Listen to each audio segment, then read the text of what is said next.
Um, all right, I'm going to introduce our guest speaker. Uh, Thanks, Stanley, for coming. Yeah, sure thing. Glad to be here. Uh, so Stan and I go back pretty far back in time, like 2009, 2010. We worked together in the past, but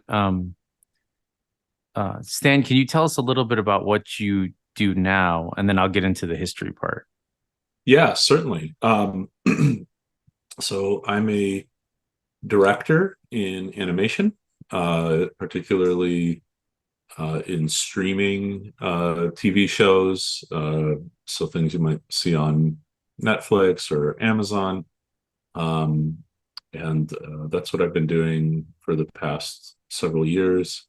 Um, in basically working in lead and directing roles on a variety of shows. Um, most I'm currently directing a season finale for an animated show called Gentry Chow versus the Underworld, which is going to be a Netflix animated series. Prior to that, I was the visual development supervisor and assistant director for an anime called Pantheon. And before that, maybe the one you might have heard of, depending on how nerdy you are, was a show for Amazon called The Legend of Vox Machina, where I directed 4 episodes of that. And also uh, occasionally storyboard for feature films. So um, maybe there's some kids, nephews or nieces or little brothers or sisters in your life that want to go see Sonic or Sonic 2 in particular. I storyboarded the entire snowboard downhill action sequence in Sonic 2. Oh, So that's that's what I've been awesome. doing lately. Yeah. Um, we'll start with your origin story. So, how far back do you remember wanting to be an artist? What was that like? Um, I actually never wanted to be an artist. I fell into it, and then fell in love with it. I wanted to be a scientist, so I I went to school. I started at the University of Chicago, hoping to get onto an astrophysics track. Um, Unfortunately, I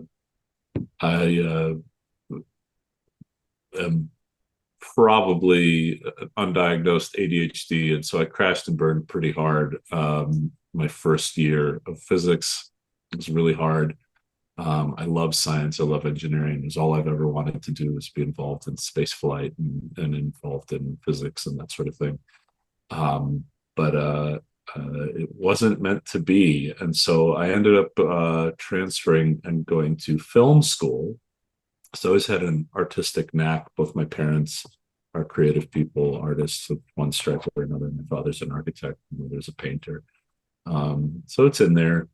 And I've always been drawing as a kid, but uh, I wanted to make live action film. I wanted to make science fiction. Wanted to make realistic, hard science fiction. Um, and so I went to film school and ended up at Chapman University. So my first kind of foray into art really was as an attempt to be a live action filmmaker. Um, and then after film school, really to make ends meet, um, I became a freelance illustrator, and then met Alex when we met at High Voltage Software. So I went there to do concept art for video games. How did you Um, prepare your portfolio for that job? How did you find out about it? Like, um, well, I knew that concept art was something that I wanted to do.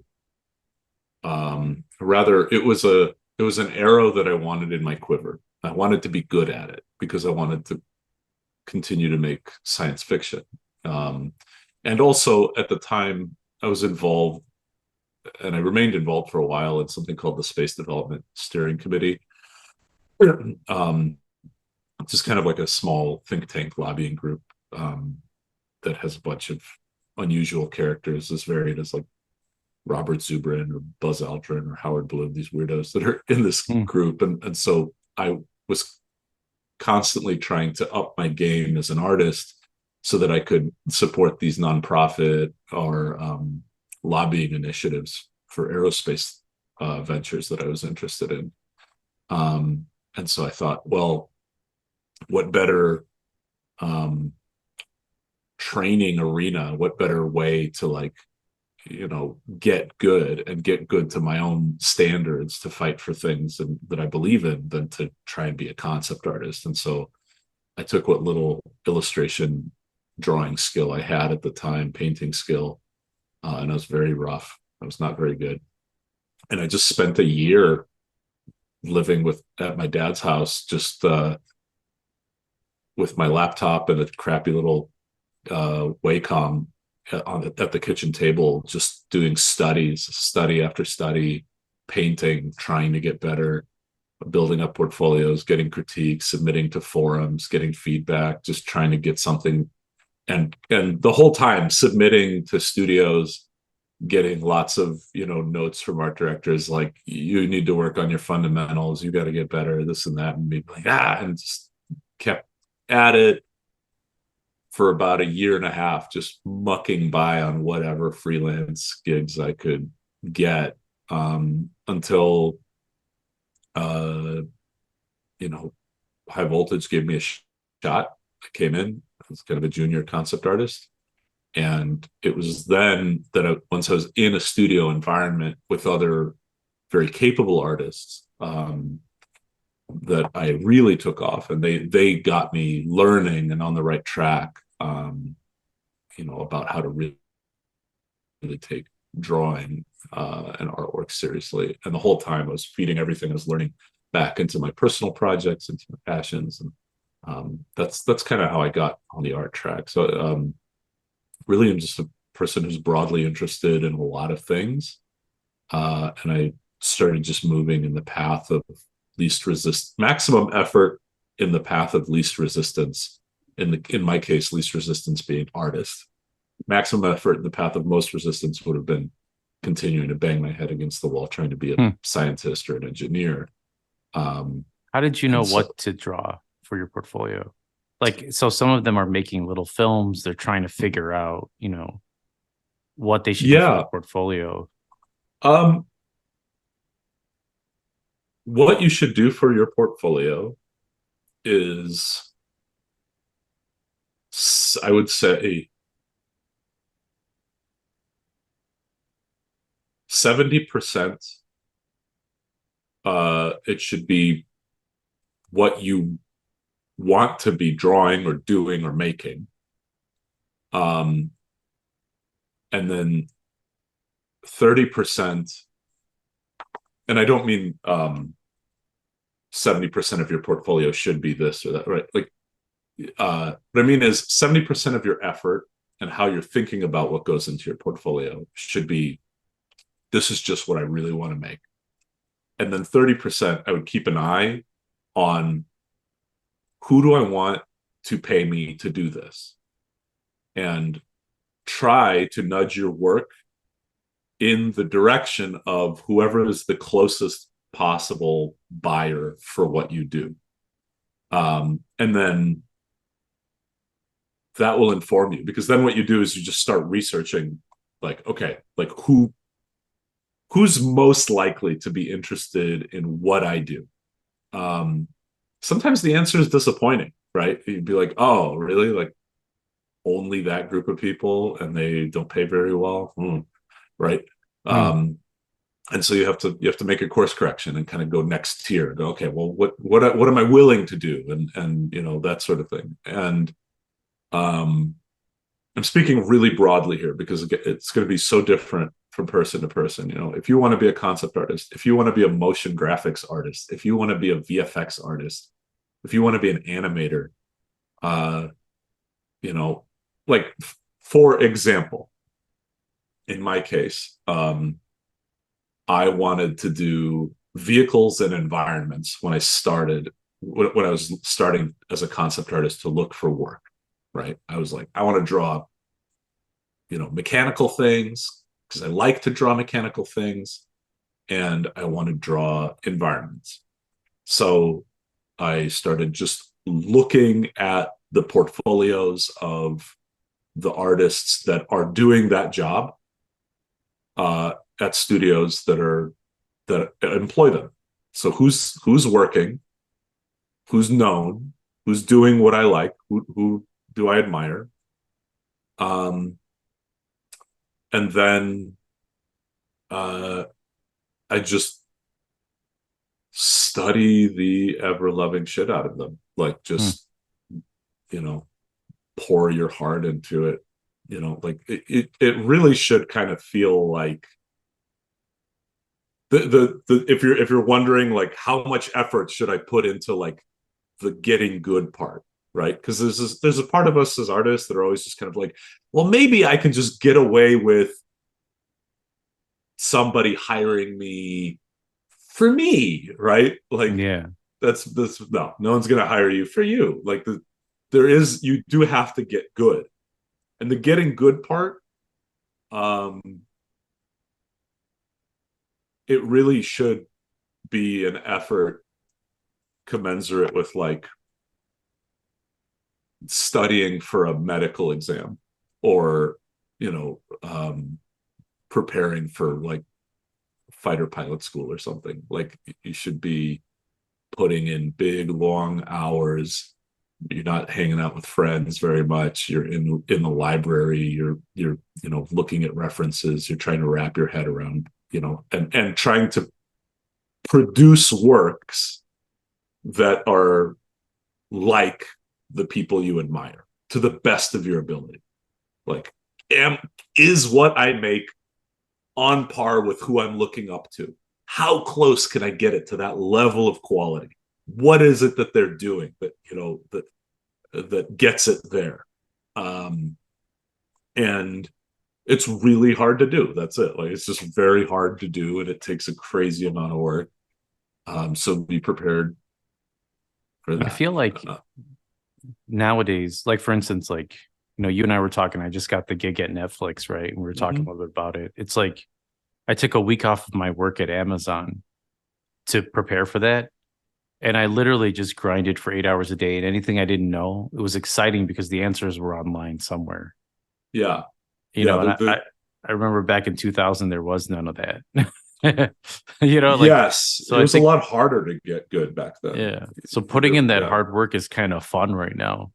And I feel like I can yeah, do anything. Like I feel like a superhero because of the vast, like we've waited for generations to get to this point where we have instant knowledge, you yeah, know, 100%. you If you're know. kind of born with it, it's Mm. hard because you it's harder to be aware of like the floor of like how hard you're supposed to try Mm. because there's so many things that are kind of doing cognition offloading for you, and because of that, it's easy to kind of stay weak as an artist, as a creative. But if you're willing to dig very deeply, the tools are there to make you very good way faster. Yeah. And the knowledge is there. And yeah, it's the fact is, um, if you want to get paid for making art uh, of any kind, think about it. I just replace like the word videographer or motion graphics artist or illustrator with the word poet, right? Mm. Like, how freaking good does your poetry have to be to make rent, Good right? point. Yeah. This is your poetry. And you can imagine, like, for people especially who are like, I don't know, I don't really read any poetry, right? Yeah. Probably the only poems that you ever like remember or hear about, if you're not like an avid poetry reader, are from people who've worked incredibly hard to be recognized for being purveyors of poetry, for creating poetry. and so it has to be really good. And then somebody goes, wow, okay, here's a livable paycheck for that. Yeah, and I um think a lot of the I loved science fiction. At one point, I wanted to be a science fiction author, yep. and I kept so I love biographies too. I don't know. So I would read biographies about science fiction authors or like Walt Disney or whatever. Yeah. And it's just interesting how much of that is them working at a publisher that makes science fiction, spending time there, reading, like a lot of them were copywriters. So they just read a bunch of science fiction, they did edits, they sent it back to the people. And in their spare time, they were writing science fiction. Yeah, 100%. And Actually it's like, getting to work in the environment. Um, yeah, like I can't tell you how many people I've watched go from production coordinator all the way up to, you know, head writer, yeah. or people who go from revisionist all the way up to supervising director or even showrunner. Yeah, and I know. that's an interesting thing because I want to know a little bit about like what the different roles are at an animation studio or film studio. But Sure. before we get there, so how did you transition from games to Titmouse? And and when you get to Yeah. Titmouse, can you explain for those who don't know what Titmouse is, what that is after when you get to that part of Yeah, the certainly. story? So after working at High Voltage, I formed a small independent production. I was trying to make a live action sci-fi film. We did a whole Kickstarter, and I was working out of a little office in Chicago, and I was doing freelance work for video game companies. And after making this film and getting into festival and screening it at like Comic-Con and whatnot, I I was very broke. It's what it does to you. And so I needed work. And so I applied for jobs all over the country. I was trying to get out to the West Coast because I had a feeling that um, getting out of the Midwest would be a good experience for me professionally. And so I got a job at a startup called Fable Labs out in San Francisco. And that was a nightmarishly hard job working for a cocaine addled hedge fund guy, um, being asked to wear every single hat. I was doing concept art and illustration while also managing a 20-person overseas team and doing spreadsheets and stress testing a weird like Dropbox API like file makers. It was crazy. Did you have Um, to move for that, or they yeah, allowed you to I remote? relocated. Oh I had to wow. move. Yeah. Was the money worth it to go to San No, Francisco? no, it was Wow. crap money, but I was just hungry. I was just, Yeah. I was like, I just got to get out there, and like, I'll figure it out once I'm out there. And so Hmm. then I realized once we were there, I had worked there for like a year and realized that it was hell. Um, then I was like, all right, we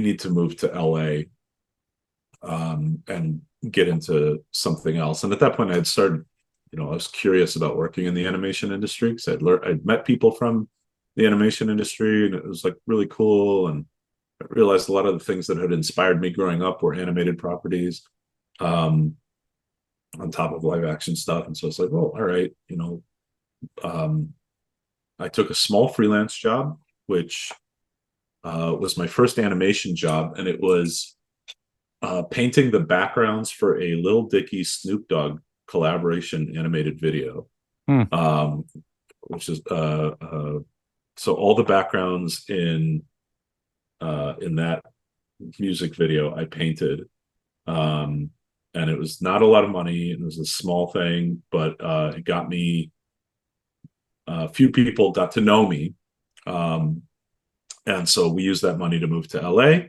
and then I we just literally moved to my wife and I, we moved to my friend's house and we crashed on his couch for a month while all our stuff was in storage.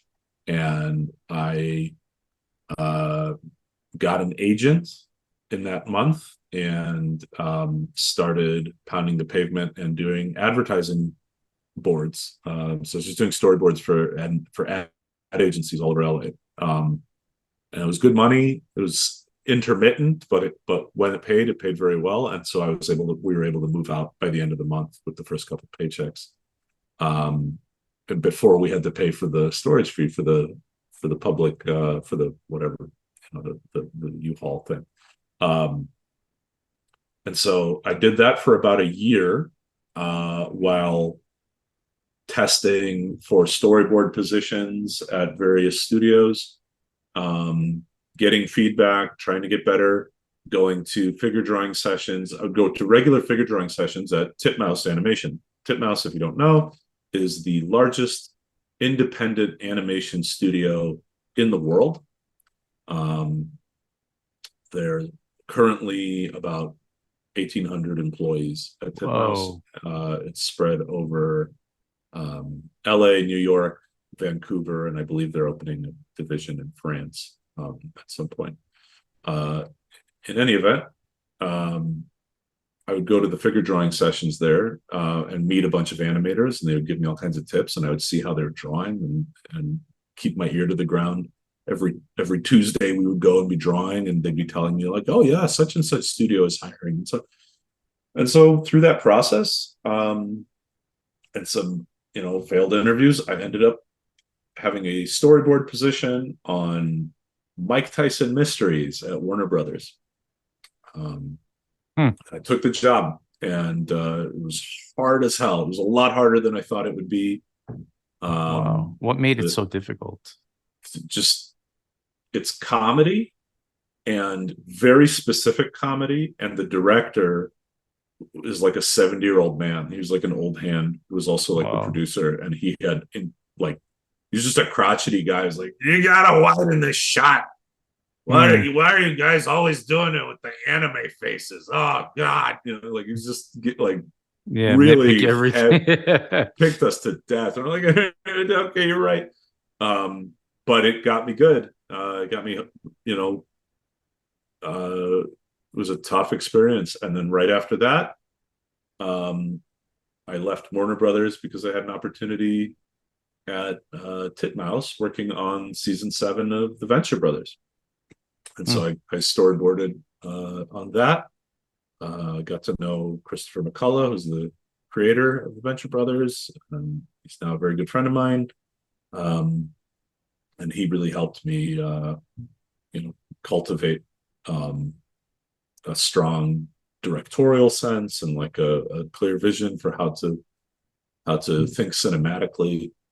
And that was my first year in animation proper, and I've been doing that for about 8 years. Wow. So yeah, ever since, just been taking gigs, most of them at Titmouse. Really like that studio, really like that group of people. And just been taking whatever opportunities came at me and slowly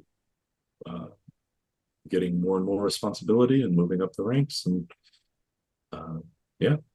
So before I open it up to questions, and then if you have time, potentially, if you can do a demo, Sure. if not, we can end it. Yeah. But I wanted to ask you, could you take us through a timeline or a thought process or whatever of what it was like storyboarding the Sonic the Hedgehog snowboarding scene? Oh man. That was a whirlwind. It was started as a freelance job. So I was doing it while full-time directing. So I was Wow. directing full-time on The Legend of Vox Machina. And I was doing the freelance boards because I wanted to audition for a full-time position on that production. On So I the really production wanted of Sonic? Sonic, yeah. So, as a director, I, what do you like better, directing films, or do you like? And they might have questions about directing because there's a lot of people in this class who want to be directors. But sure, yeah. do you like storyboarding more? Like, why did you want to leave directing versus storyboarding?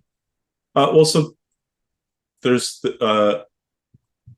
I've been directing television and like shows. but I'd never worked on a feature film, and not Oh, in a okay. paid capacity. And so I just had wanted the experience. I just wanted to work on a feature film and see if I liked it. Okay. And it's because I storyboarded on a show and I directed a show, but I'd never storyboarded on a feature until that point.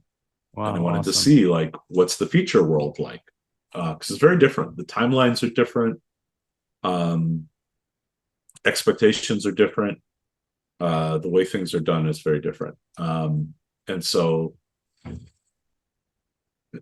as far as what I like more, well, feature definitely pays a lot more, but I do really like the intense efficiency and problem solving of TV. Um,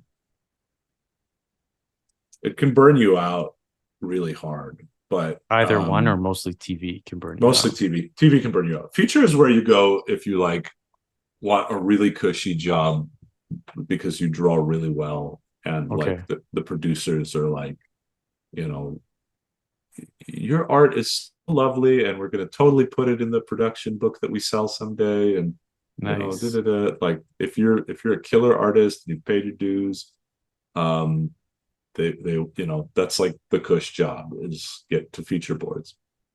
And I may yet end up in that world at some point, maybe head of story or something. Well, But and I cut you off. Like, tell me oh about shit, the feed, take us through the storyboarding the shot, like of Sonic the Hedgehog, or your thought process, or what was sure. going on, whatever's I mean, interesting. you get a script, Okay. right? And just like TV, you get a script. You always start with a script. Um, so you read the script, you analyze the script, you note up the script. So when I would teach a class, I would tell people that the cheapest form of storyboard is the cheapest form of sketching is writing, in the sense that um, you know, I would have a conversation with the director. He would give me kind of an impression of like what he's looking for, right? Like, I want something like this, and you know, like kind of around this part of the script. I was hoping that like we could have like a thing where Sonic and Knuckles are going back and forth like that, and, and I'm sitting there listening and typing up my notes, and okay, I think I got it. Thank God Zooms are recorded because I'm gonna have to, you know, listen to all this again. Um, and so then, yeah, I sit down and read the script myself and kind of do an analysis. You know, sometimes you like go, okay, like who's in this? Like we've got Sonic, we got Knuckles, we got Robotnik.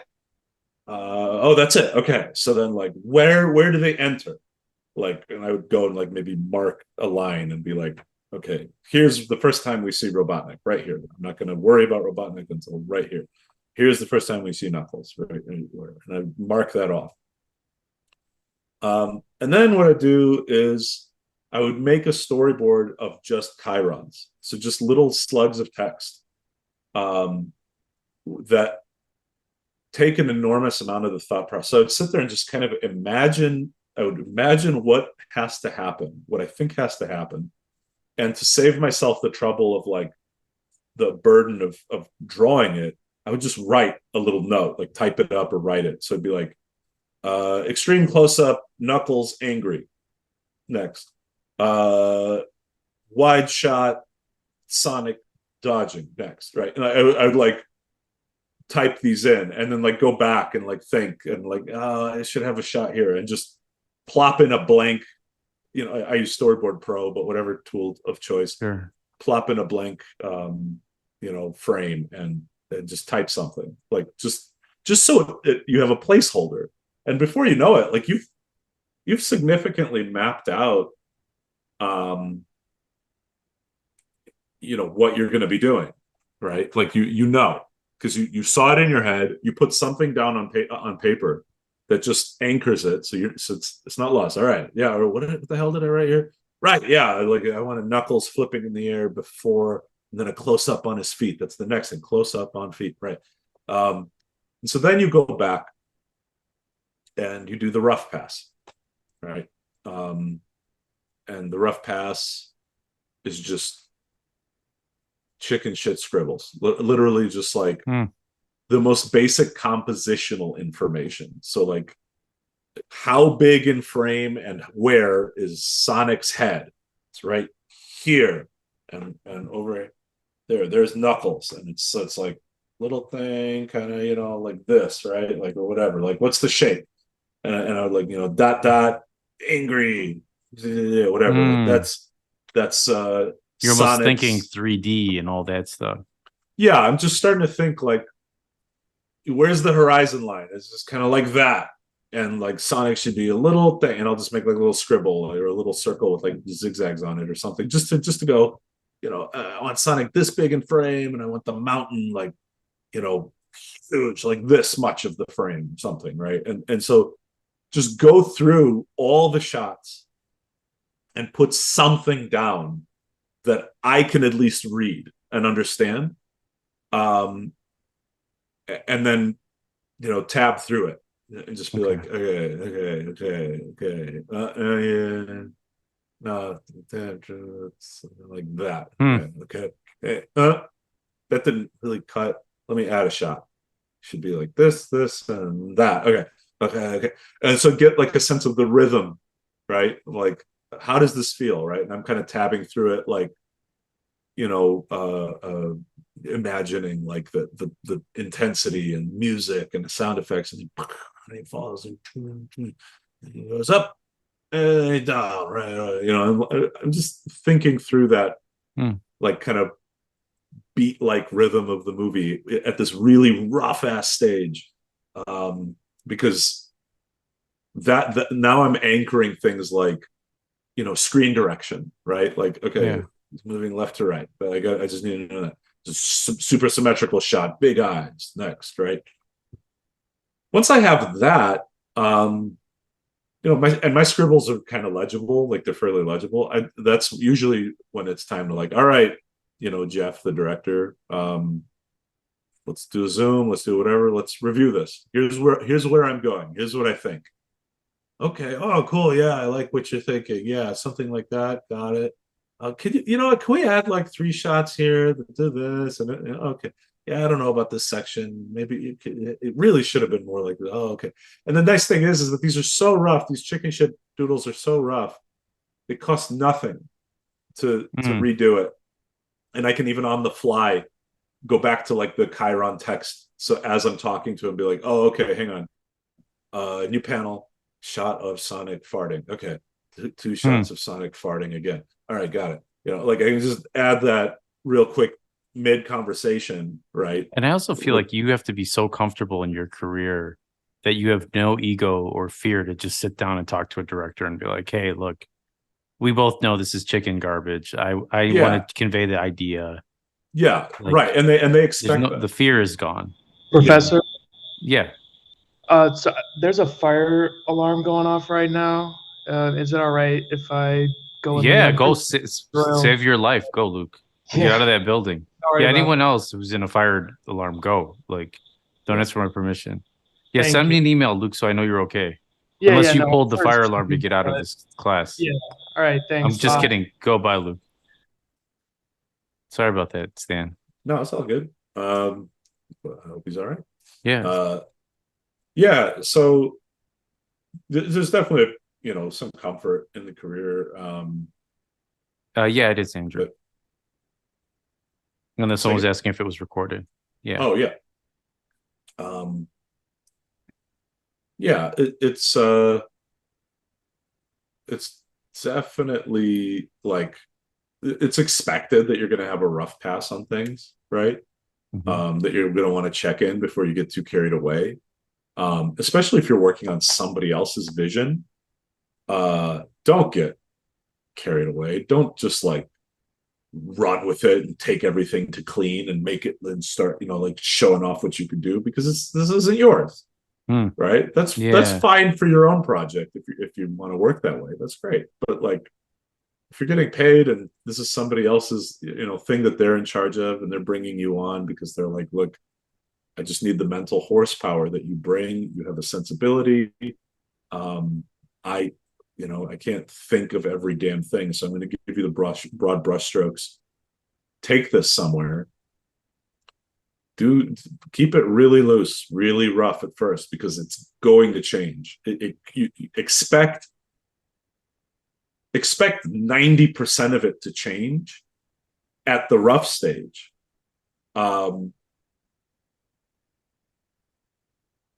Because and yeah, take your ego out of it, because it's not about you did it wrong, or they just don't understand you or whatever. Like it's literally no. The studio hired this guy to direct the movie. The studio asked for this guy. This guy hired you to help him or her direct the movie. So, you know, Yeah, do your job. do your job. Yeah, you're the And support staff, and it's yeah, and like it's okay that it's almost all gets changed, because especially at the start, because the whole point of the rough pass is one, to just see, like, does this work?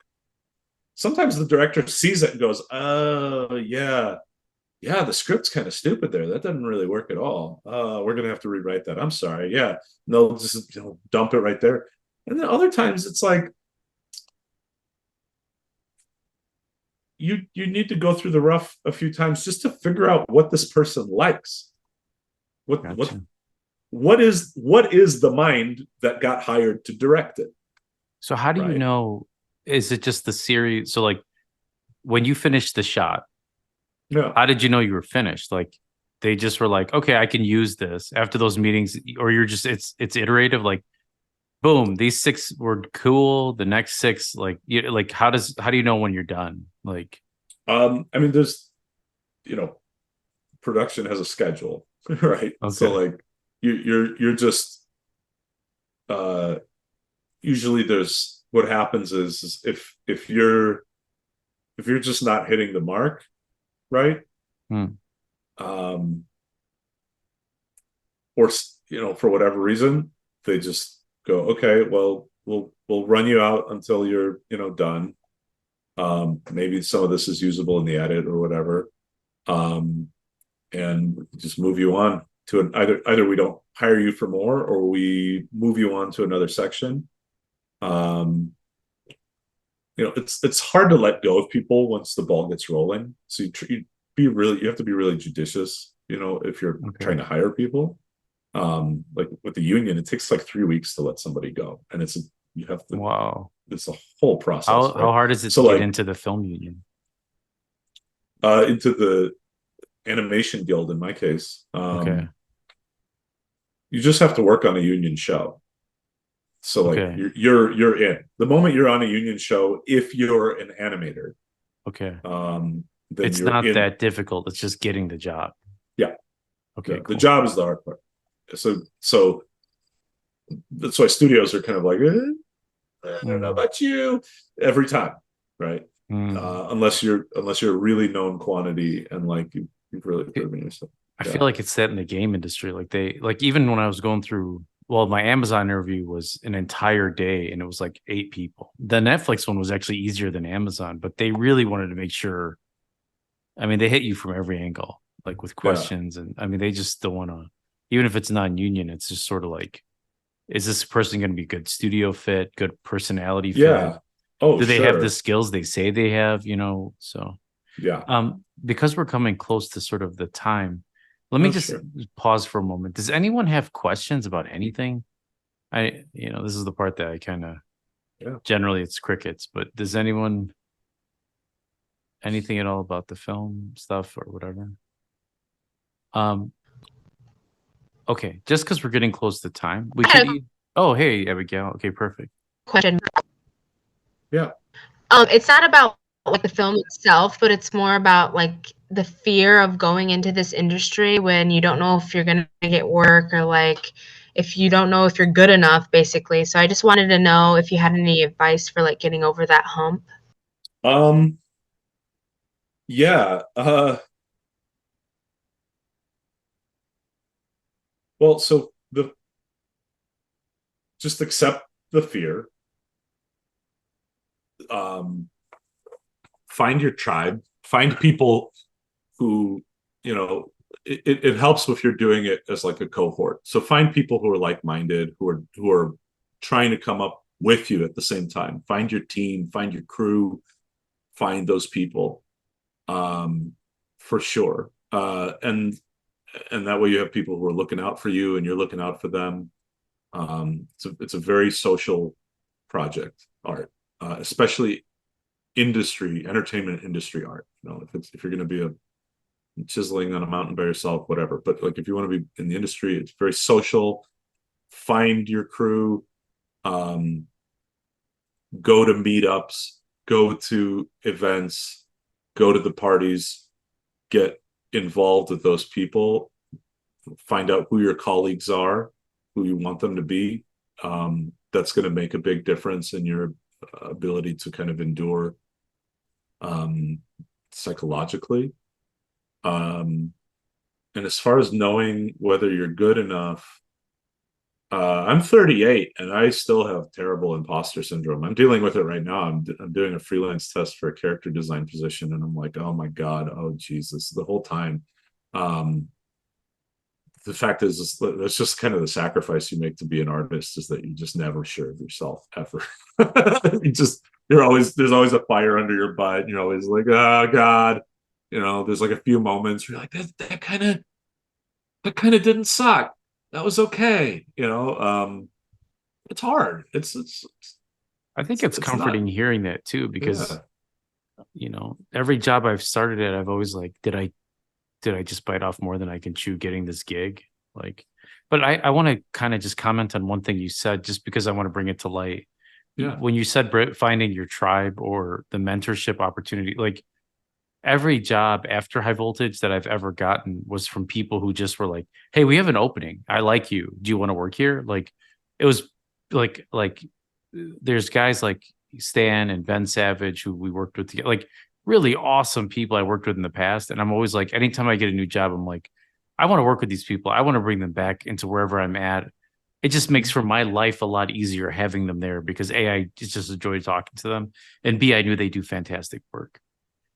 So be cool and always like again, find your tribe, like you said, and then just be cool and try to make as many friends as you can. And I think when you go to these meetups, don't go there looking to get a job. Go there looking to be involved. Yeah, 100%. Like, You know, go there with the attitude that all of you who are there potentially will be unbelievable talent someday, right? And you may all be raw and you may all just be hoping for like an opportunity, but like, first and foremost, you join projects, you stay in things because of the people. You go, oh man, I want to work with that person so bad.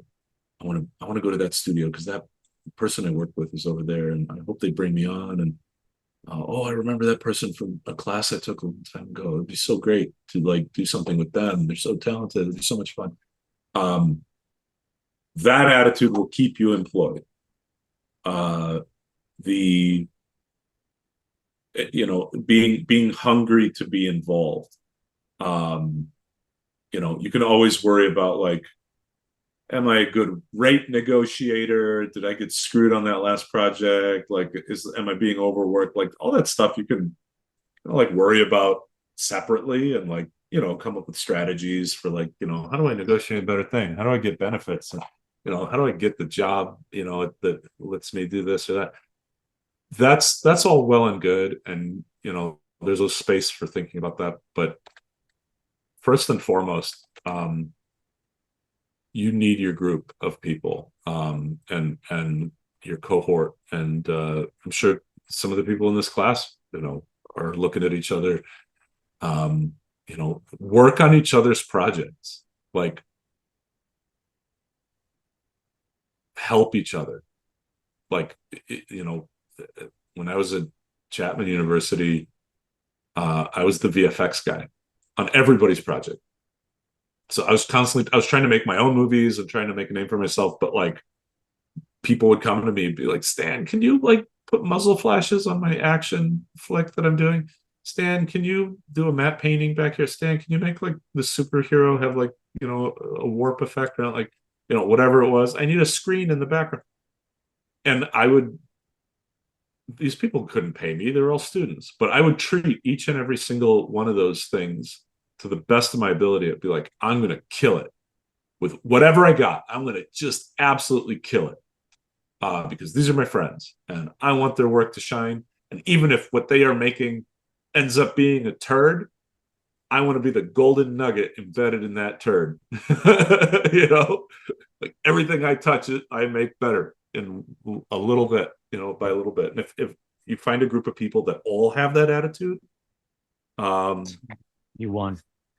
then you've won. You're done. Any questions? Any other questions? Okay.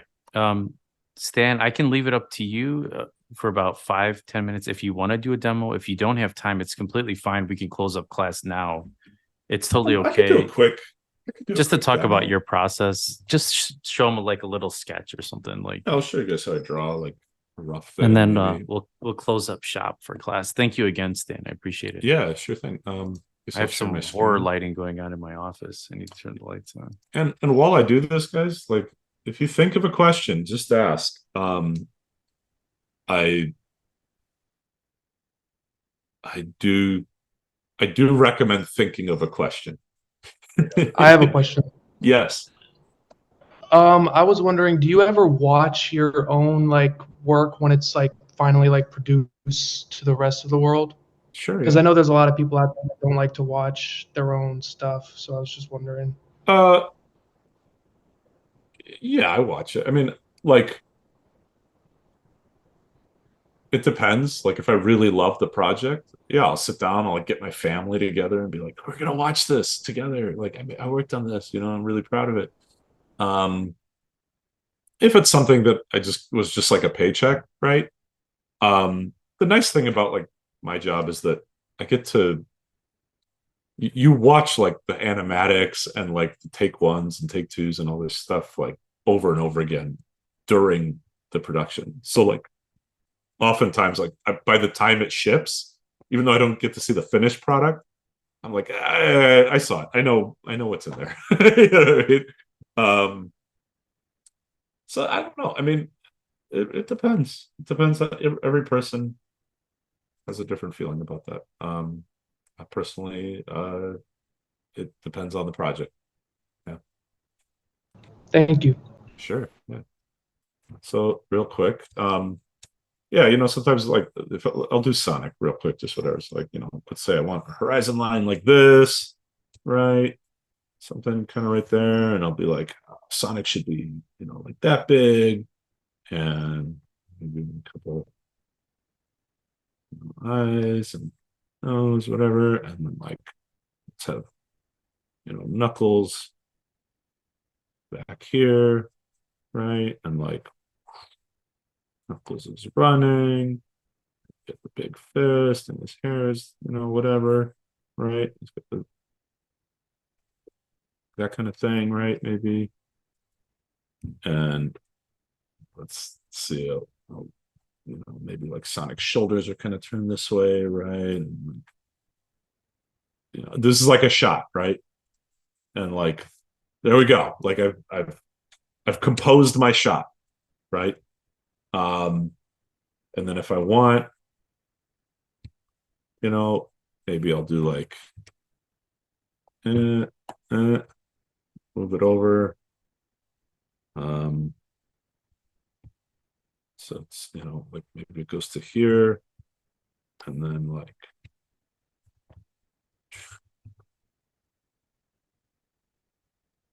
maybe he like turns and looks, and it's like a motivated,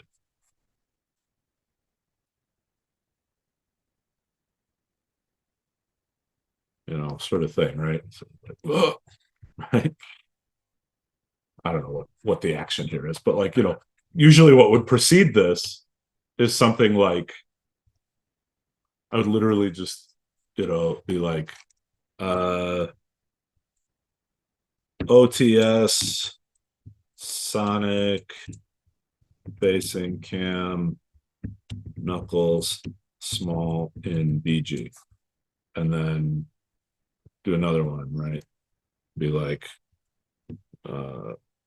close up, knuckles, smiling, menacingly. Do another one. Do like reaction, shot, tails. Right. Maybe do another one and be like ECU tails on pockets the device, right? Like these are my, and then here we go. These are my boards, right? For like the script. What do like the OTS and ECU and stuff mean? Over the shoulder. So in this case, if I were to board it, maybe be like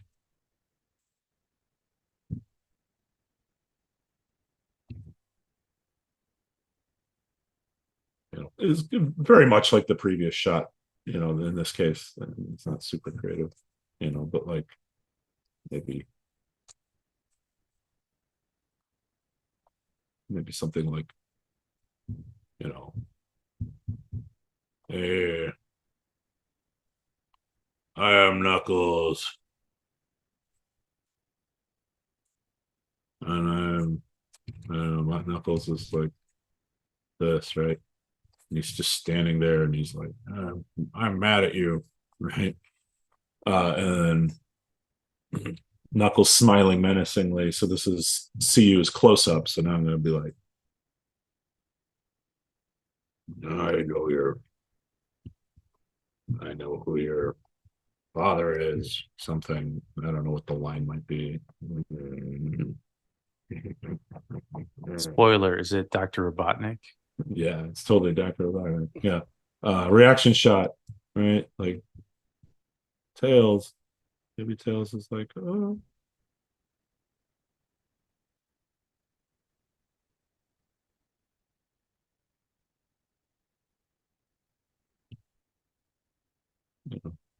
No, don't do it, Sonic. He's not really your dad. Right? Maybe throw his tail in there as like a compositional element. Right? And then extreme close up. Tails unpockets the device. Um, Is the device his dad? the device is the father. Oh, spoiler alert. So he's like tummy. He's got some kind of pocket. And then he's like,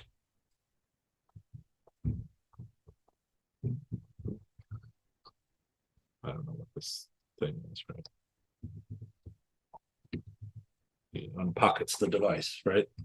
These lines aren't too skinny for you guys to see, right? Like, you can see what I'm Honestly, drawing. it's fantastic, man. Right. I'm getting. I think it's great. Yeah. Yeah. So like that's how I think. And then like, you know, it might be time to clean it up. So like, let's say I have like, some kind of super, rough drawing like this, right? Where he's like,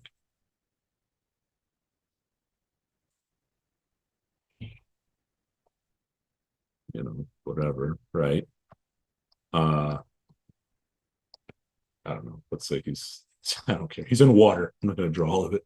Um, so then, I take that and I like knock it back, and now let's get like the critical information. So it's going to be like,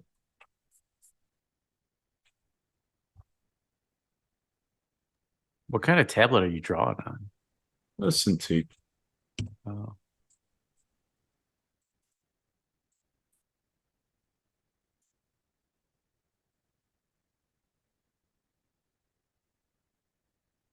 Right? Like, oops. I got to bring this closer. That's what's going to move my tablet away.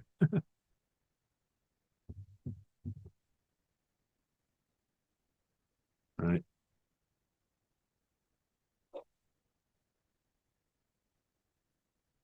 like that. Yeah, and then you work your way through. I can show you guys like um my website. I can show you some examples of my work. I don't know if like Alex, you showed any of them, like kind of. No, I haven't had a chance, but dude, that was awesome. That was really awesome. Thanks, So Dan. like this is kind of my concept art. Usually looks like this when I'm just painting for myself, right? It's this sort of thing. Um, yeah, like so this maybe more cleaned up board style of drawing, but oops. And then like, oh, is this right? Yeah, go to storyboards. So like here's like some Sonic boards that I did. I don't think there's going to be any audio, but you'll get the idea.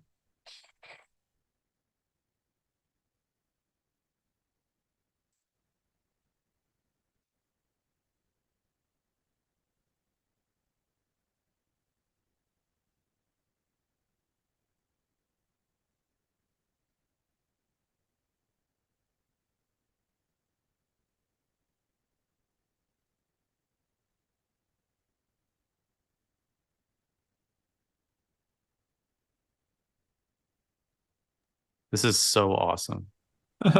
Everyone's homework assignment is to go and watch the film. Yeah, it changed a bit in the final version. This is going for a certain like But this is comedy stuff. fantastic, Stan. No, thank you. Yeah, this was a lot of fun and a crazy amount of work to do. Did you ever work with Matt Skoneke? I don't know if I asked you that No. before. In a couple of weeks, he's gonna do he does compositing, and he's gonna do Cobra Kai. He's gonna go through his process for that. I think this is like a great transition Oh, because awesome. in essence, this is video editing and compositing. Like it's so Yeah. many skills in one, you know? Yeah, I mean, this was Blender. I built all this in Blender, this environment. And like animated the camera and did all this crazy stuff to like create this Wow. sense of movement. Nicely done. Did you teach yourself Blender? Yeah, I've always been doing a lot of like CG over the years. But I was like a 3D Max font guy, a Maya guy, and then just fell in love with Blender. It's amazing. It's a great tool. Yeah, So then I I'm think looking this, forward to them pushing some of the 2D on 3D tools. I mean, the grease pencil is absolutely incredible. Yeah, so like I don't know if you guys want to see anything else, but like that was the big one. Yeah, so there you go. That's I can stop sharing my screen. Anybody else have any questions? I'm happy to answer them before I skedaddle. I personally have another 7 minutes or so, but I don't know how you guys are doing that time. We usually break off at this point. They just go work on their stuff. Oh, okay. But I want Yeah, to give it up. If anybody's shy, I'd like to make a quick point. Whenever we have these guest speakers, don't be shy because I don't even remember anybody who was in my storyboarding class in 1998. Like I don't remember who was in that class. I barely remember who was teaching it. So like, don't ever be worried to be speaking up.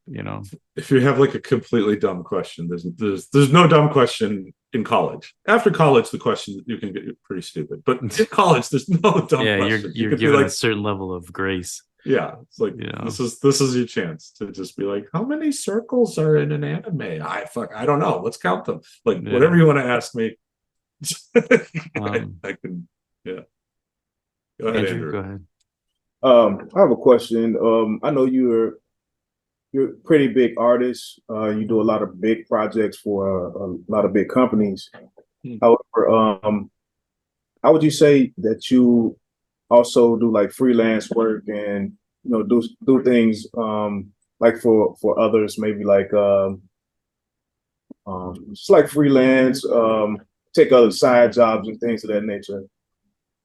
I mean, less and less these days. Like when I was starting out, I was doing a lot of freelance. I would say most of my work was freelance because it was the only work I could get was like $300 here, $100 there, you know, oh, $2,000 for a month of work. Heck yeah. You know, like I was taking whatever I could get my hands on. Little personal projects for people. Like somebody was like, I need my D&D character and I'm willing to pay you $150. Give it to me. Right. Like I was, whatever it was, I was for doing sure. it.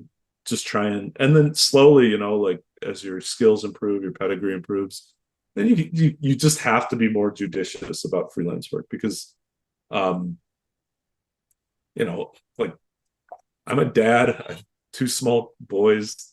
They're full of energy. They stay up all night. You know, I'm 38. Like when you guys turn 30, you're gonna just become kind of sleepy and then just stay that way forever. So just know that like it's coming. So you just have to pick, like, you know, and so nowadays I kind of only do freelance projects if they're an opportunity to get in with a particular group that I really want to be a part of, or you know, if like if it's just, if you know, I don't know, if I just really want like a new RC airplane or something. Yeah. but I tend not to. It's at this stage for me, it's not worth it to do freelance Well, work. also, I feel like Yeah. in your 20s, you're building your rep. Yeah. Your 30s, you're getting to a point where you don't need freelance because your day job ends up paying you exorbitant amount of money just to Yeah. keep you there and away from other companies, if that makes Yeah. sense. No, 100%. I mean, like, you know, full disclosure, like, you know, it's not a secret. Like you can go look at the tag minimums, right? The animation guild. Like I think right now the average pay for an animation director on a production is between 3,100 and 3,500 a week. So Amazing. you know, it's up to you if you really want to work more on top of a job that already runs you ragged. You know. So yeah, that's what I'd say. Does that answer your question? Did I get at the kind of guts of it? Yes, sir. Thank you. All right, great. Yeah. Anybody else?